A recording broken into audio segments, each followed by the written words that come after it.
Tous les jours, cette moto passe collecter des déchets dans les rues Saint-Charles, Los-Amars, Christophe et la Martinière. À l'arrivée du véhicule, les gens se précipitent pour y déverser leurs sacs poubelles. Et si on toujours bail service à tout moment. Ok. On toujours bail service à tout temps. Oui, premier service que vous bail. Il y a des pile parce que me dit déchets par étant dans la caille moi ni dans la cour, pas comprendre. Parce que ça fait un grand plaisir, vous comprenez? Parce que messieurs bail service. Des motos comme celle-ci, la Bioénergie en possède 5 et un camion qui sont régulièrement dans les rues à collecter des déchets. Ensuite, ces déchets sont déversés ici, au bord de la mer, au nord-ouest des Gonaïves, en plein cœur des habitations de fortune.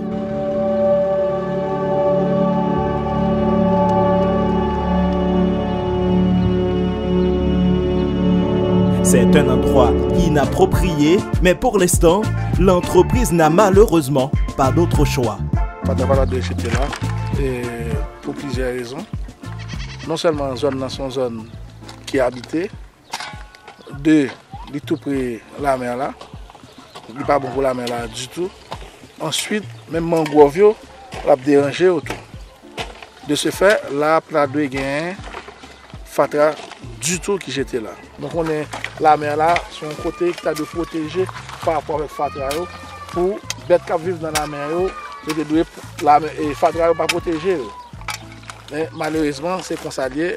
Nous-mêmes tout, la mairie utilise c'est la mairie nous, mais nous travaillons pour nous éliminer afin que nous puissions protéger la mer là. La Bioénergie Haïti est une entreprise canado-haïtienne spécialisée dans la collecte des déchets aux Gonaïves depuis fin 2017. En soutien à la municipalité, elle ramasse les déchets dans des quartiers spécifiques appelés quartiers modèles. Tous les déchets collectés par la Bioénergie et la municipalité finissent ici. Ensuite, ces déchets sont immédiatement poussés vers la mer où des personnes vulnérables en profitent pour construire des petites maisons de fortune. L'objectif de Bioénergie, créer un site d'enfouissement moderne le plus vite possible afin d'éliminer ce site de décharge à ciel ouvert représentant un danger pour la santé publique et pour l'environnement. Actuellement, le projet est à la première phase, celle de la collecte et d'échantillonnage.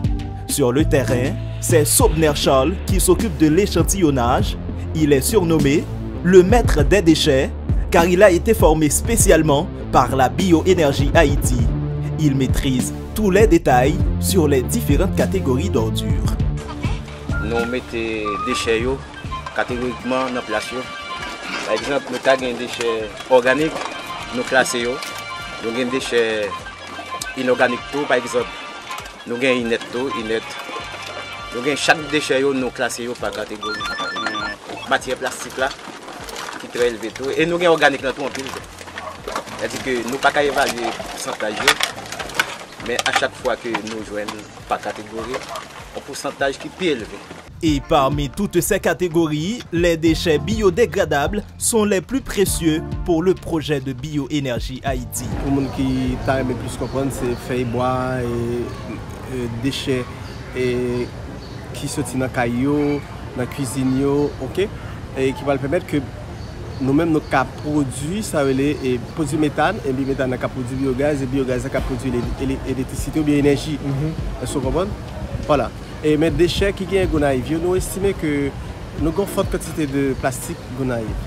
J'aime dire c'est nous avons environ 41% de plastique dans les déchets que nous récoltons Gonaïve. Parce que nous avons un système d'échantillonnage qui filtre l'information pour nous. Et puis nous avons matière inerte. Matière inerte ou dangereux qui est environ 12% Gonaïve. Le reste là c'est matière biodégradable. Plus nous jouons de matière biodégradable, c'est plus la bonne pour phase 2 projet. La phase 2 du projet, c'est la création du premier site d'enfouissement moderne en Haïti, où les déchets organiques seront transformés en énergie électrique. Pour rendre effectif ce méga projet, la Bioénergie Haïti s'associe avec Biothermica, l'une des plus grandes entreprises canadiennes de transformation des déchets. Le directeur de Biothermica met l'accent sur l'importance de la collecte des déchets. Pourquoi c'est important la collecte? Parce que la collecte va être la source d'approvisionnement de l'énergie sous forme de déchets qui va être apportée au futur lieu d'enfouissement technique, moderne, qu'on veut construire selon les normes internationales. Donc un lieu d'enfouissement qui n'a pas d'impact environnementaux et dans lequel on va être capable de récupérer les gaz produits par les déchets lorsqu'ils se décomposent, lesquels gaz vont alimenter une centrale électrique et produire de l'énergie électrique pour les citoyens des Gonaïves, pour les écoles, pour les commerces, les hôpitaux, les industries. C'est un projet de grande envergure qui mettra les projecteurs internationaux sur la Cité de l'Indépendance. Une fois mis en place, ce projet générera deux sources de revenus, une plus long terme provenant de la vente de l'électricité, une autre à court terme provenant de la destruction du biogaz qui va générer ce que les scientifiques appellent des crédits carbone. Et les crédits carbone sont donc très demandés sur le marché mondial pour réduire les émissions de gaz à effet de serre, nous fait savoir l'entrepreneur canadien. Actuellement, il y a des firmes américaines, européennes qui cherchent à acquérir des crédits de réduction de gaz à effet de serre suite à l'accord de Paris. Il y a des firmes qui ont des obligations de réduction et ils veulent bien réduire en profitant de projets de réduction ici. Ces revenus sont prévus pour payer l'opération du système de collecte et l'opération du lieu d'enfouissement, alors que la capitalisation du lieu d'enfouissement va être financée par des fonds climatiques internationaux qui ont été mis en place par les gouvernements des pays industrialisés, dont le Canada. Pour implémenter ce méga projet dans la Cité de l'Indépendance, un accord a été signé entre la Bioénergie Haïti et la mairie des Gonaïves en 2011 pour l'octroi de 65 hectares de terrain à la Haute-Rocher, au nord-ouest des Gonaïves. Ce matin, l'agronome Jonas Jeudi, le superviseur de terrain de l'entreprise, nous emmène visiter l'espace. Et après plus d'une vingtaine de minutes, nous voici sur ce vaste terrain, déclaré d'utilité publique depuis 2011 par la municipalité des Gonaïves. Mais jusqu'à présent, le dossier de rétrocession du terrain au nom de la Bioénergie Haïti est toujours bloqué au ministère des Finances. Nous avons choisi ça, désolé. Nous avons choisi. L'autre côté, on pile terme, son bail qui était à l'étude. Finalement, nous, c'est là qui est approprié. Asie pour projet, c'est là qui répond à critères. Qui fait ces bons sites là, dossier, nous choisissons. Un espace montagneux, bien exposé au soleil, idéal pour l'installation de la centrale photovoltaïque incluse dans ce projet de développement durable. Il y a des appareils qui ont besoin d'installer, c'est peut-être bon. Au contraire, selon ça, je connais, il ressemble que mon nom est un appareil plus important que Platon. Qui ça parce que c'est des gros appareils, c'est sous tête mon nom va le mettre.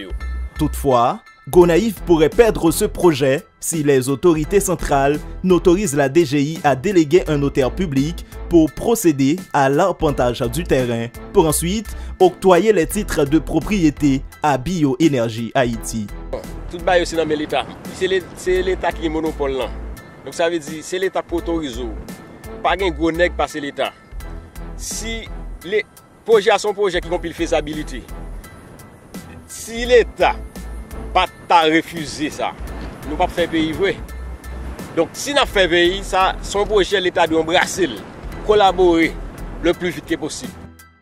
Nous avons besoin pour que DGI déclare et fait ça un avantage pour que les terrains soient capables d'entrer dans la bioénergie parce que nous-mêmes, nous avons des matériels et des financements, des matériels lourds qui peuvent l'installer sur ce site-là. Jean l'ambassade Canada là, il ne va pas le bail dans un espace côté terrain pas et dans la bioénergie.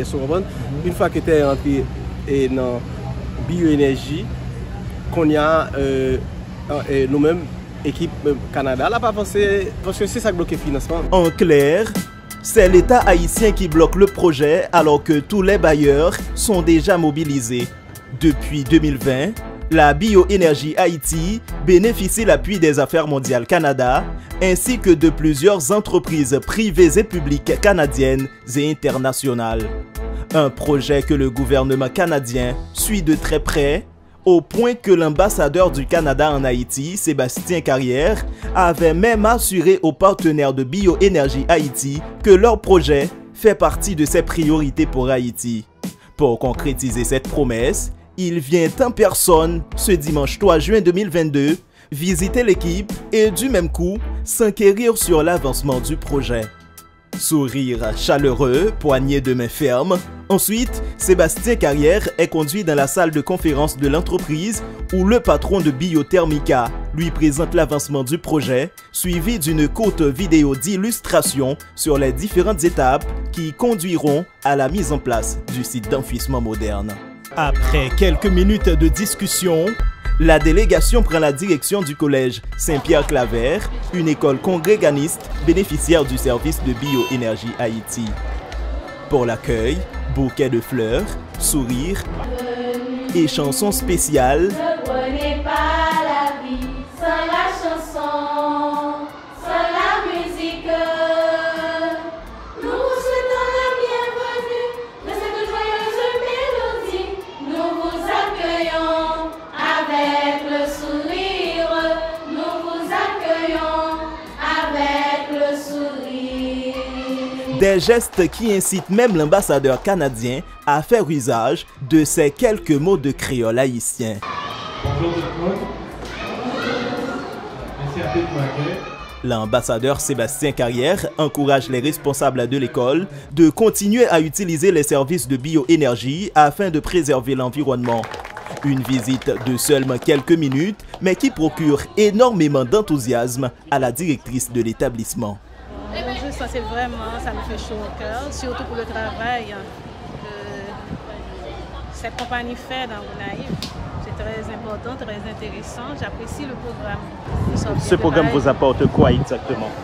Nous a conscientisé vraiment sur l'environnement, la propreté de l'environnement, de vivre dans un environnement sain.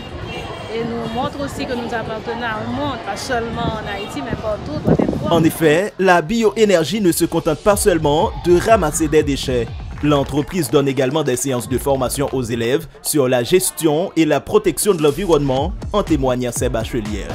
Il y a une formation de ne pas jeter des déchets car les déchets sont utiles. Et aussi, il y a aussi recyclage des déchets pour former des sacs à dos. Il y a aussi d'autres choses qu'on forme avec les déchets.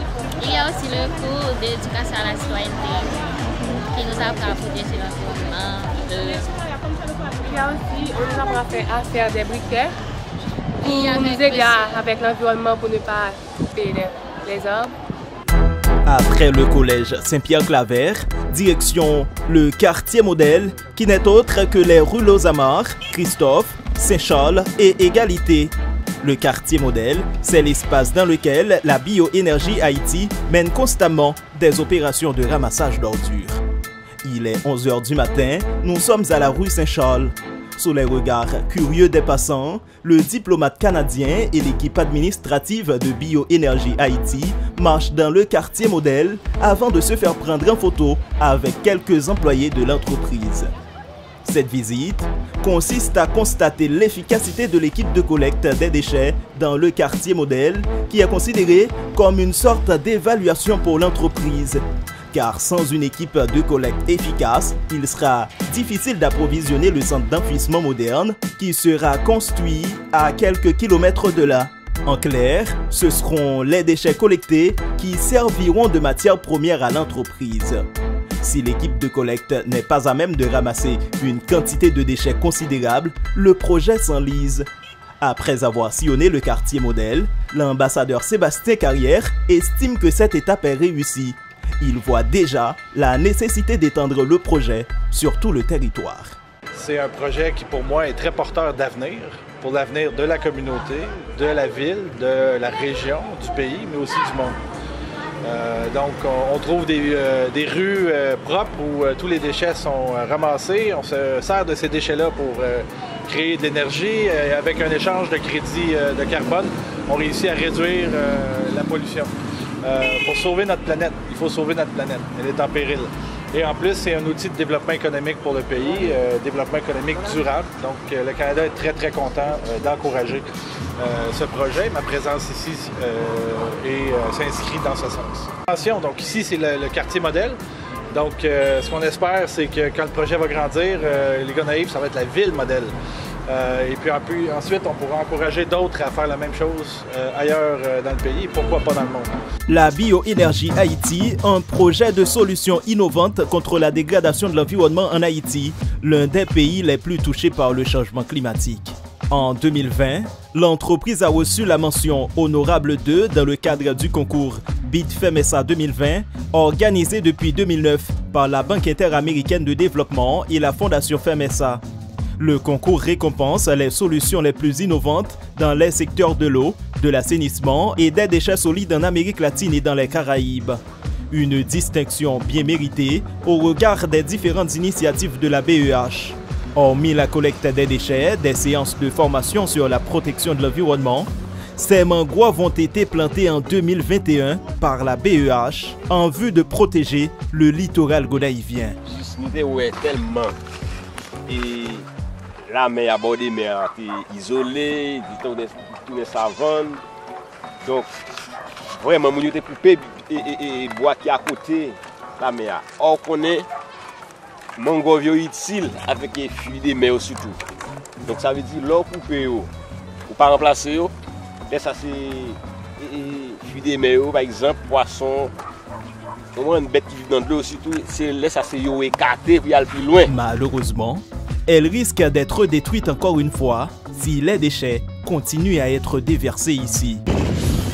En attendant la construction du site d'enfouissement moderne, les déchets continuent d'être déversés au bord de la mer, un danger pour l'environnement, mais pas pour ces gens apparemment. À l'arrivée de la berne à ordures, c'est la ruée.